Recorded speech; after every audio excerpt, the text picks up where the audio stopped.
Good afternoon. उम्मीद करता हूँ आप लोग सब खैरियत से होंगे। कल का जो पार्ट 9 था हमारा the survival story from Kuwait, वो तकरीबन ख़त्म हो चुका। पाकिस्तान हम पहुँच गए, अम्मी से मुलाकात हो गई, हमारी घर वालों से सबसे मुलाकात हो गई हमारी।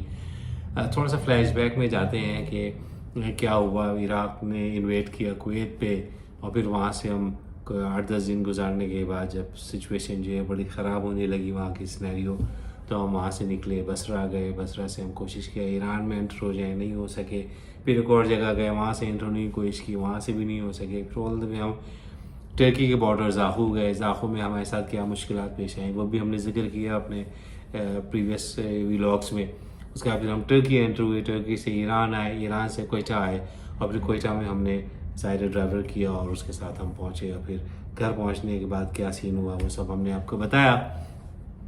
3-4 दिन हमने आराम किया, सिर्फ घर पहुंच करके खाने खाए और आराम किया, क्योंकि इतना थक चुके थे। 13-14 दिन की मसाफत थी और इतनी स्ट्रेस थी कि हम आराम ही करते रहे और खाने खाते रहे और सबसे बातें करते रहे।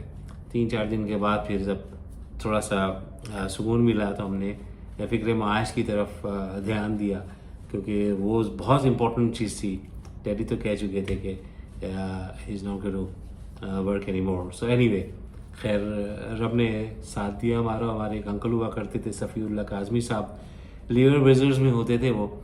और लीवर ब्रदर्स में जो ट्रैवल डेस्क थी वहाँ पे, डेरिक नाम अभी तक याद है मुझे, वो होते थे। तो उन्होंने डेरिक से कहा कि भाई ऐसा ऐसा सिलसिला है, मेरा भतीजा आया है, उसको जॉब चाहिए। तो लीवर ब्रदर्स की टिकटिंग होती थी प्रिंसली ट्रैवल से। प्रिंसली ट्रैवल के जो ओनर थे वो जाफ़र अली साहब थे। डेरिक की बहुत अच्छी दोस्ती थी, जाफ़र अली साहब से। तो डेरिक ने उनसे बात की, उन्होंने कहा ठीक है भेज दो। मैं चला गया जनाब, और उन्होंने छोटा सा इंटरव्यू लिया मेरा, और मुझे जनाब जॉब मिल गई। तो हमने वो जॉब स्टार्ट की प्रिंसली ट्रैवल में। और मुझे एक और बात बता दूं कि 1984 में जब मैं एक ट्रैवलॉन लिमिटेड नई ट्रैवल एजेंसी थी, नया था, उसमें काम किया करता था, तो अक्सर मैं प्रिंसली ट्रैवल के सामने गुजरता था और मैं ख्वाहिश करता था कि मैं किसी ज़माने में इस ट्रैवल एजेंसी में काम करूं, क्योंकि बड़ा नाम था उन ज़माने में प्रिंसली ट्रैवल का। तो अल्हम्दुलिल्लाह रब ने ये ख्वाहिश भी पूरी की मेरी। प्रिंसली ट्रैवल में ज्वाइन कर लिया मैंने, और ज्वाइन करने के बाद अपने काम धाम शुरू कर दिया वहाँ पे। और ज़ाहिर है मेरे पास एक छोटी सी बाइक ले ली थी हमने, उसी में आते थे जाते थे, ये सारा सिलसिला बाइक पे ही किया करते थे हम। अब थोड़ा सा पीछे लेके जाते हैं कि डैडी के बारे में बताते हैं कि बाप जो होता है ना, ज़ाहिर है सब बाप जो अपने औलाद की ख्वाहिशात पूरी करते हैं। तो मेरी बड़ी ख्वाहिश थी, जब मैं कुवैत चला गया था, फरवरी 86 में कुवैत गया, और 1989 में मैं आया, पूरा 2 साल 2.5 साल गुजारने के बाद। तो मैंने डैडी से आने से पहले, क्योंकि डैडी मेरे कुवैत एयरवेज़ में थे, उनको तो फ्री टिकट मिला करते थे, तो हर तीसरे चौथे महीने वो आ जाया करते थे, या अम्मी आ जाया करती थी हमारी।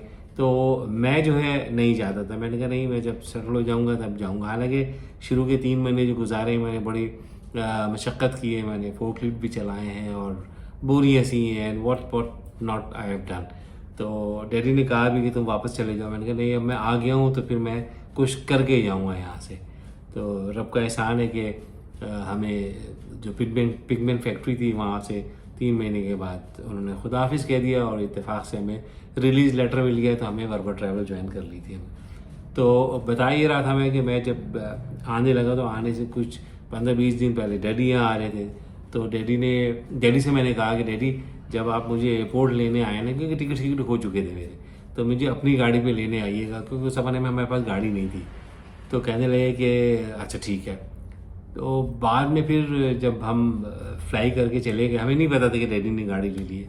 तो हम एयरपोर्ट पहुँचे हैं कराची, और अराइवल हॉल में आए हैं, तो डैडी ने सामान वामान लिया मेरे साथ में। मेरे मामू भी मुझे लेने आए हुए थे, रज़ा हसन नाम है उनका, आजकल वो कनाडा में होते हैं, तो वो भी लेने आए हुए थे। उन्हीं की काविशें थी, डैडी के साथ वो घूमते रहे गाड़ी के हवाले से। तो सुजुकी कैरी नहीं होती, वो ब्लू कलर की जो होती थी किसी ज़माने में, 2 स्ट्रोक वाली, उसमें ऑयल भी डलता था, पता नहीं क्या क्या होता था। तो वो लेकर के आए थे, बड़े सजा सुजू के तहत, सीट वीट सारी सही करा करके। तो मुझे बड़ी खुशी हुई थी कि डैडी ने ये मेरी ख्वाहिश पूरी की। हालांकि सिर्फ डैडी ने कहा था हाँ ठीक है, और बताने का मकसद ये था कि बाप जो है ना वो अगर बेटे या बेटी के या अपनी औलाद की कोई ख्वाहिश उसके मुंह से निकल जाती है ना, तो उसकी हत्तुल इम्कान कोशिश ये होती है कि इसको किसी तरह पूरा करे, अपनी बिसात से ज़्यादा बढ़ करके इसको पूरा करें। और वही किया।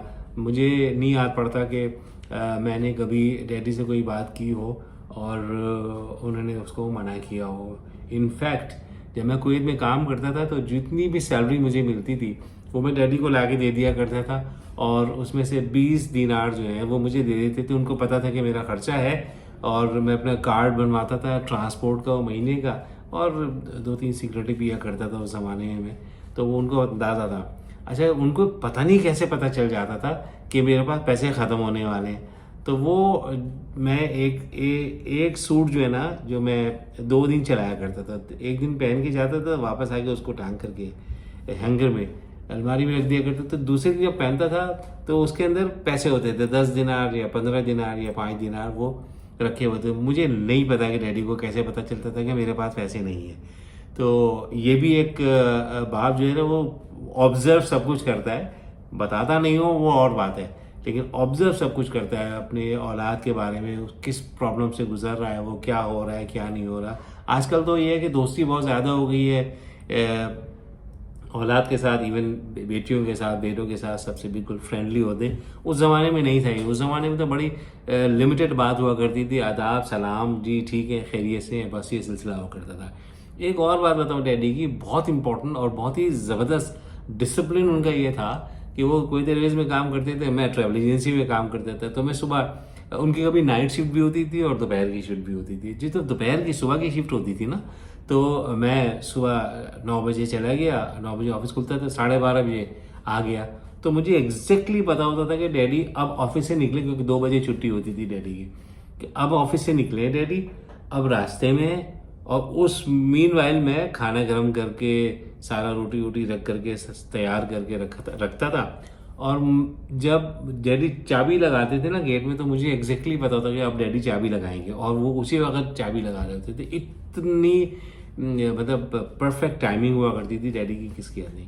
तो ये मैंने कहा कि आप लोगों से शेयर करूं कि फादर जो है ना वो अपनी औलाद के लिए पूरी कोशिश करते हैं कि किसी तरह से जो भी ख्वाहिशात हैं औलाद की वो पूरी करें।